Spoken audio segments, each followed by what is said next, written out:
बिस्मिल्लाहिर्रहमानिर्रहीम। मोहतरम बिरादरान इस्लाम, अस्सलामु अलैकुम वरहमतुल्लाहि वबरकातुह। रमज़ानुल मुबारक की रहमत भरी साअतों में आप अपनी ज़िंदगी गुजार रहे हैं। साथ ही साथ पूरे मुल्क में लॉकडाउन का सिलसिला जारी है।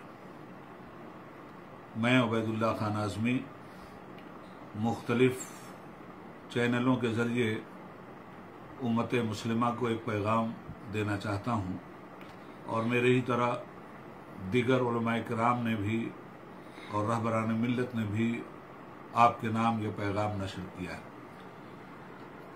आलम इस्लाम के ख़िलाफ़ इस्लाम दुश्मन ताकतें पूरी दुनिया में कोरोना वायरस की तरह फैली हुई है और एक वबा कोरोना वायरस के नाम से पूरी दुनिया के इंसानों की ज़िंदगी के दरवाजे पर मौत की अलामत बनकर मुस्कुरा रहा है।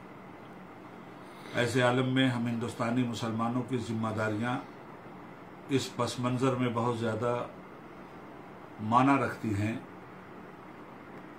कि मुल्क में फ़िरका परस्त ताकतें, इस्लाम दुश्मन कुव्वतें कोई न कोई बहाना तलाश करके मुसलमानों को हर जुर्म का मुजरिम और हर तबाही का जिम्मेदार ठहराने से दरेर नहीं करते। दहशत का एक माहौल हिंदुस्तानी मुसलमानों पर तारी करने की ज़बरदस्त कोशिश हो रही है और की गई है।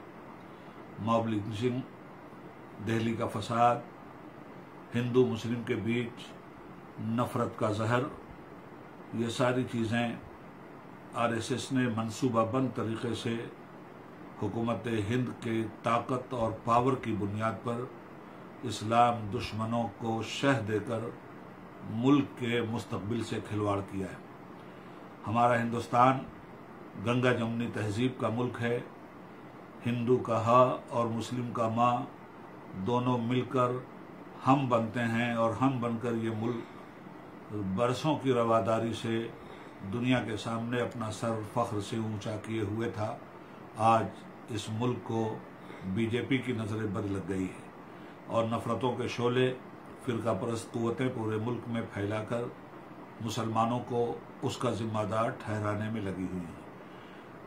अभी पिछले दिनों में तबलीगी जमात के नाम से जो शोशा छोड़ा गया और पूरी मिल्लत मुस्लिमा को बदनाम करने की अनथक कोशिश की गई, उसमें जहां फ़िरका परस्त ताकतों का हाथ, वहीं वो मीडिया जो फ़िरका परस्ती को ख़त्म करने के लिए आलम वजूद में आता है, खुद फ़िरका परस्ती का एक हिस्सा बन गया और गोदी मीडिया के नाम से मुसलमानों की शबीह बिगाड़ने में लगा हुआ है। आज रमज़ानुल मुबारक में बहुत कुछ आपने सीखा है। मस्जिदों के दरवाजे बंद हैं, आप अपने अल्लाह की इबादत के लिए मस्जिदों में नहीं जा पा रहे हैं। ऐसे आलम में आपसे गुजारिश करता हूँ कि जिस तरह घरों में आप नमाज पढ़ रहे हैं, उसी तरह अपने घरों में ईद की नफिल भी अदा कर लीजिएगा और साथ ही साथ बाज़ारों का रुख किसी भी कीमत पर करने की ज़रूरत नहीं है। अगर आप बाज़ारों में गए, भीड़ भाड़ हुई तो आपको ही कोरोना वायरस फैलाने का जिम्मेदार करार दे दिया जाएगा और फिर नफरत की एक भट्ठी मुल्क में सुलगा दी जाएगी।